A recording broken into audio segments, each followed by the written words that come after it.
Okay, Courtney, thanks so much for taking the time to speak with me.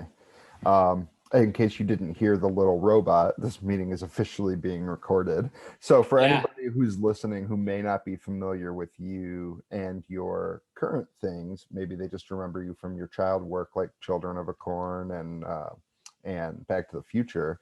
Can you kind of chart your journey from then to now and how you got to Queen Bees and River? Sure. Let's see. Let's see if I can pull that off. That's a big question, but I figured I'd start with letting you just kick off. Yeah. So I had a teen cinema '80s run, starting with Children of the Corn, but was lucky enough to be in several successful films like Can't Buy Me Love and Back to the Future and Colors. And that all sort of culminated with Memphis Belle, which came out in 1990, but we shot it in '89. So that was a heck of a run. And what sort of happened after that in my personal life was that I got married and had a kid, and I was in a band. And so I took my eye off the ball a little bit. I sort of needed a break. And then once I had the kid, I was like, okay, it's time to get back to work. And then in the '90s, a lot of independent film, but a lot of guest stars on television. Did guest stars on, really good shows like Seinfeld and I was going to say Diagnosis. Seinfeld. Diagnosis Murder was a wonderful character.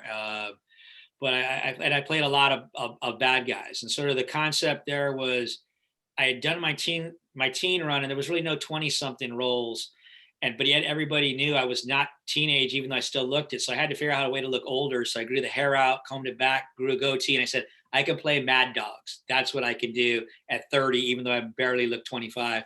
And that was a great run in the '90s.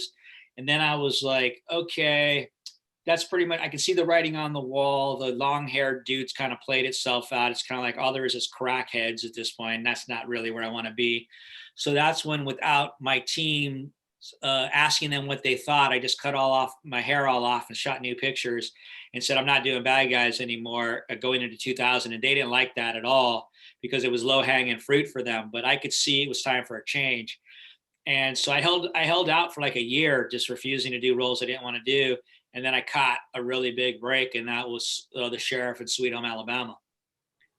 And that really kind of opened the door in a new direction. And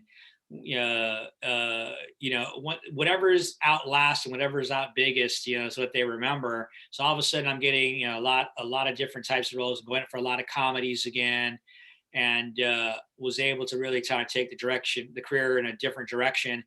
And then now, to sum it up to the now, now I'm in my 50s, so I'm sort of getting a different variety of roles. River, which is coming out today. I play a character named Dr. Michael Glenn. I've got a long beard, my COVID beard from the year, and but I look, very, I think much you have older glasses and more too, right? seasoned. And I play a psychiatrist, and so I'm getting these psychiatrists and these sheriffs, and because in the 50, when the roles, you got to be an established human being now, right? If you're going to be a 50-year-old guy in something, you need to be established in your profession, or otherwise you're just, who are you? You're a loser, right? So you got to play like the sheriff of the town, the psychologist of the town, or in Queen Bee's case, just the thief of the town. But So I saw River. So I'm going to start with asking questions about River sure, to lead up to Queen Bees. right, So with River, I actually just spoke with the director. Emily Sky, Yeah, Emily Sky, the director. Yes, and Mary Cameron Rodgers. and So right, the lead. Yes. yeah, and it has a very minimalist cast, so I'm interested in getting your perspective. First, did you have glasses in the movie? I feel like you wore glasses as I a did. There psychiatrist. were glasses that I had. As an actor, you have, wardrobe that you think one day you might use. You have glasses one day you think you might use. And I don't know if I've ever used those glasses in another film, but I really like the idea of the sort of the round shaped glasses. It sort of made me think, or made to me, it was like a character that maybe came from the '60s a bit. He was a bit of an Earth guy, very heartfelt Earth guy. So I thought it really fit him perfect, and I it was a great look. The beard with the long beard and those glasses and the long hair. And I didn't realize it was you at first. And when I had discovered that, I was like, man, this guy has grown into a great character actor, like as an adult. And I feel like I can see that being, where you head. So is that kind of what you did with Queen Bees too? Well, first off, thank you. And to me, that's the highest compliment I can get is people not recognizing it's me. That to me is the best. And when I do conventions, that happens a lot where they'll come to me. It's a horror convention. They're coming to see Children of the Corn, and then they're like, "Wait a minute, that was you in Sweet Home Alabama?" Like that. I love that. That tells me I'm doing my job. So thank you for that. Like I said, in the 50, I'm in this 50s is a different. That's how you have to have that ability to look at where are you now, like what do I look like now, and what roles are available to me now, and can I get those roles? And it's a little bit more of a challenge for me in the 50s because I'm not necessarily going to be getting all the white collar type roles because I get the way I look. I mean, I look like I'm from the Midwest. I'm, from the South. And I get those. I get Civil War roles and things like westerns, and rightly so. But so some of those, like it's like the doctor, the lawyer, the cop. Those are a little more challenging, but depending on the size of the movie, I may be given those options. Or if it's a horror film, maybe I get to play the sheriff. So I'll get them, but I may not get them in the most mainstream, show where there's 30 guys who that's all they ever do in their career is play those roles, and they got the gray hair, they got that perfect look for that type of job. Well, I think you killed it with that as far as River goes. But can you tell me what Queen Bees is about? That's one that I haven't seen, and I Oh, know you sure. have Yeah. So Christopher Queen Lloyd in Bees, it. Queen Bees is Ellen Bernstein's the lead, and what it's about is she goes into a retirement home while her house is going to get redecorated, and then the house burns to the ground, and so she has to live there and realizes it's high school all over again. Just the mean girls are old. Thus, those are the Queen Bees, and she ends up becoming one of the Queen Bees, and ends up finding love with James Caan, and that's what the story is about. But the producer writer wrote it because he found out that when his grandmother went to retirement home, it was like high school all over again with the cliques and the ins and that's just frightening to me. Obviously I play the nerds in movies like Can't Buy Me Love for a good reason. I was never the popular crowd. You know what I mean? The idea of in my 70s having to deal with that all over again, like that's just not going to happen, man. I'm like that's not going to be. I'm going to be punching dudes out. That's not going to go down that way. So you said you play a thief in the movie? Are you So yeah, robbing old ladies then? so I Is just that have a cameo in it, but I had the opportunity to work with Ellen Bernstein, Anne Margaret, Jane Curtin, and Loretta Devine. I wasn't going to pass that up. And to get to watch those actresses work. So yeah, my character is sitting there watching them in a cafe looking for an opportunity to steal a purse. But so the first half of the day, I just got to watch these wonderful actresses work. And that was a great experience for me. I'm a student of the game. I know different techniques. I know different styles people work from. So to get to see them all work and different styles would all work together was great. And then I had a joy working with them. But yeah, I was surprised my scene even made the trailer, which it even made the 15-second trailer. I guess just, me getting taken out by, Loretta Devine is funny stuff. I can't, and it's kind of it's a bonding moment in the movie for them where they all kind of unite together and, take on this guy. And so it was a fun little scene, but glad to work with those actresses. did you? I believe Christopher Lloyd's in it. Did you guys Yeah, get to he work is, and that's together? the second time I've been in a Christopher Lloyd movie, and yet not with him in a scene. So I would love that opportunity to get to be in a scene with him. I mean, to me, as a kid, even in Taxi, to me that scene where he's taking the driver's test and then he asks "What do you do when you come to a yellow light?" and they go, "Slow down," and he's like, "What do you do?" That to me is one of the greatest comedic scenes in comedic history. I sure hope they're doing a whole thing on CNN right now, the history of comedy. In my opinion, that scene better be there. I remember falling off of the couch. I almost wet myself in that scene. It's one of the funniest scenes in comedy history. So I know that I hate to switch to music, but I see all these No. things behind you, and I know that you have passion for music. You mentioned that you had a band. do you still have a band? Do you do music on your own, or Yeah, I can you have a tell me couple about that? projects going on right now. Thank you for asking. Number one is I have an acoustic record out right now called Acoustic Gains Volume One, and we just dropped our third single last week, and that's called "Let It Ride." It's a very vintage bluesy sounding song, and that song just got picked up in a zany comedy I did called My Redneck Neighbor," and guess who plays the redneck neighbor? So it's great that they picked up a song because I ended up playing a fair amount of music in that wasn't necessarily going to happen in the beginning, but once the director and the lead actress saw that I could bring that to the party, they just let me go to town. So I had fun playing acoustic guitar and rocking it out in the film. So they picked up one of my songs. So there's that project going on right now, and then I also have a band called Ripple Street, and it's a our first record was 90s grunge sounding. We've just put out 3 singles for our new stuff. We're going to do 2 more, and then that'll create an EP. I'm learning nowadays that it's better to put them out as singles with Spotify and all that.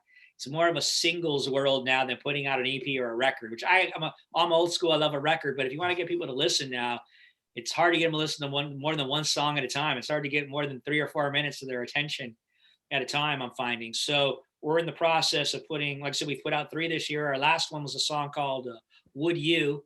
And I would describe it as Black Sabbath-esque. It's heavy and it's hard. And it's a nice contrast, just like my acting, right? Got this acoustic mellow thing over here, and then we got this edgy thing going on over here. So That's pretty cool. So which were you initially which one were you initially more enamored by when you decided to go into entertainment? Was it right. acting or So music? I started taking lessons in both at the same time, right, about 13 years old. Um, I was just really more interested in playing guitar to play guitar than I was a career, and I was very clear as my focus was being an actor professionally, and therefore my approaches ended up being different. Like I really never stopped studying acting. Either I was teaching or I was studying, all of my career up until recently, to be honest. So I was always a student of the game, learning as many techniques as I could. Whereas my music, I studied for a few years, and once I learned how to do 3 chord changes and some scales, I basically taught myself from there how to play up the neck, and it was more of a personal outlet more than anything. If I was going through something hard in my life, I could articulate it in a song, the mood in a song, better than I could in my personal life, and it would allow me to grieve things. And so a lot of my music is really very personal, particularly the acoustic stuff, which is some of the stuff coming out now. I've been sitting on these songs for a long time, and really it was COVID that kind of got me. I've been talking about doing an acoustic record for a long time, and I was sitting at home. I was like, okay, I got no excuses. So I started doing research and figured out you can put a little home studio for tracking together now very easily. They have these little boxes, you plug them in your computer, it gives you a tracking device, you have a couple condenser mics, and you're in business. You have no excuse now not to track something. So that's what I started doing, and it's been good. But yeah, music was really more of an outlet for myself than it was per se a career. But I'm at the point now where I want to put out the stuff, so I'm putting it out. So one of your most famous roles is obviously Children of the Corn, which you had mentioned, and your character Malachi. Um, can you tell me how old you were when you had filmed that? Yeah, so I'd been studying about 5 years at that time, and it was really well trained for my age, and didn't realize. And everybody kept telling me when you hit 18, you're going to blow up, because back then that was the emancipation laws. You could only work an 8-hour day if you were of legal age.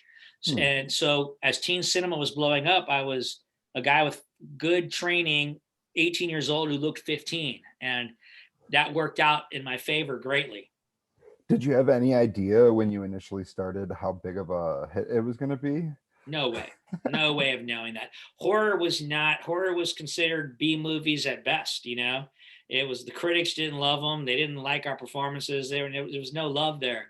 But they obviously were on the wrong side of history. It turns out the most hardcore fans in the world are sci-fi and horror fans. And who knew that the movie would spin 9 more movies, and now there actually is a prequel coming out. They're calling it Children of the Corn, but they shot it in Australia during the pandemic, and it's got some heavy hitters as far as producers and director involved, I think this one might be something to watch. So I'm looking forward to seeing what they did with it. I think this might really just, and then Elijah Wood just put out something a couple weeks ago that he wants to reboot the franchise, that and Nightmare on Elm Street. So it just keeps going, man. It just keeps going. That's awesome.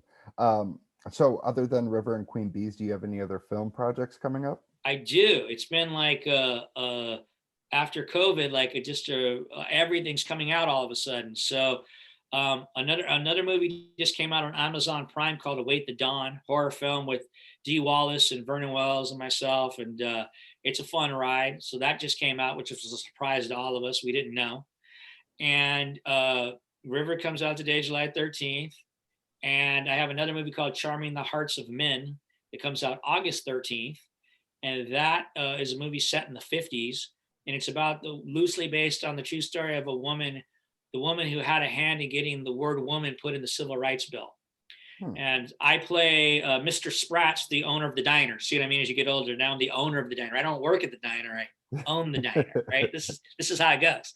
And the reason that that's the diner is important is it's where she's a debutante who father passes away, then finds out she has a big house but no money, so she has to actually go to work for the first time in her life. But she's very well connected, right? So she starts working at this as the hostess, and she ends up letting a group of Black agitators do a sit-in. And this causes a big thing. There's actually a photo of her for real in the paper holding these cakes she makes. It's caused a civil rights thing in this town, but she was connected to the governor, and she became, aware of civil rights, but not just Black civil rights, but women's civil rights. And she had a hand in influencing him to put that in the bill. So it's a very cool project. Did you say it's Await the Dawn or? Await the Dawn's the horror film. Oh, sorry. What was that one called? The last film is called Charming the Hearts of Men. Charming the Hearts of Men. Okay, I missed the title on that. Kelsey Grammer plays the governor, and it's got some good people in it. But I love period pieces. I have a bit of like a flat top going, kind of fun. And he's not on the right side of history. He wants no trouble in town. He just wants to keep having business. So letting all these Black agitators in, he wasn't too thrilled. Yeah, they, like you said, they love for you to play those southern Exactly. But it was a wonderful job. I was glad to do it, and I think the trailer just came out. It looks real. The trailer looks great.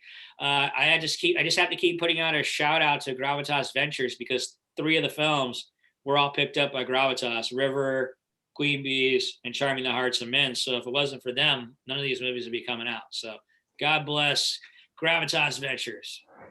So we talked about your past and your present. As far as future goes, if you, let's say you're still acting when you're around 70, do you is there some kind of roles that you would prefer to take on? You've kind of mentioned how you've evolved as you've changed and as you've grown. Is there anything particular that you feel like you would have to be a little older to take on that you'd be interested in if you still are in the acting universe then? Yeah, that's a good question. I think what's interesting about an actor is literally from the day you're born to the day before you die, you can actually work, right? It's like there's you know what I mean? You can work your whole life, and I have worked my whole adult life, so I don't see stopping. But I do think I will become choosier as time goes on. I mean, I'm already starting to get there. I have a son who's in his mid-20s now, who's now got his own career. I don't have to worry about keeping a roof over his head or things like that. So I'm not in the position where I have to take jobs as much anymore. And that's a nice position to be in. There were times where, I just needed to pay the bills, had to work, so in that note, if you're asking the type of roles I'm looking for, I'm looking for roles that are a champion for the, marginalized, the forgotten, the weak, the overlooked. That's what speaks to me so anything the example I use would be and Justice for All, the movie Al Pacino was in, where he was a court-appointed lawyer, and he had a lot of riffraff he was dealing with, but also the judicial system was also wacky. That's where he has that famous line, "I'm out of order, you're out of order, this whole system's out of order." That's the kind of role I'd like to play. I think I could really sink my teeth into something like that. So anything where I could be a champion for people on the margins, I think is what speaks to me. And I think it's a lot of roles I've played. I've played a lot of characters on the margins, and I think that's why. I think I think I relate to them, and I have compassion for them. Well, that pretty much covers most of the things I have acting and music wise. Is there anything I always like to give people a platform before I wrap, just to make sure that if there's anything else you need to plug, anything that you had wanted to mention about these projects that I didn't ask, or really just any social media? Yeah, I would just say, music wise, you can find my stuff on Spotify as well as my bands, Ripple Street, and we're on, Apple, Deezer, iTunes, YouTube Music, so you can find us. And As far as acoustic yeah, gains, right? Acoustic Gains. So Courtney Gains, Acoustic Gains Volume One, and then Ripple Street. We have a bunch of stuff out.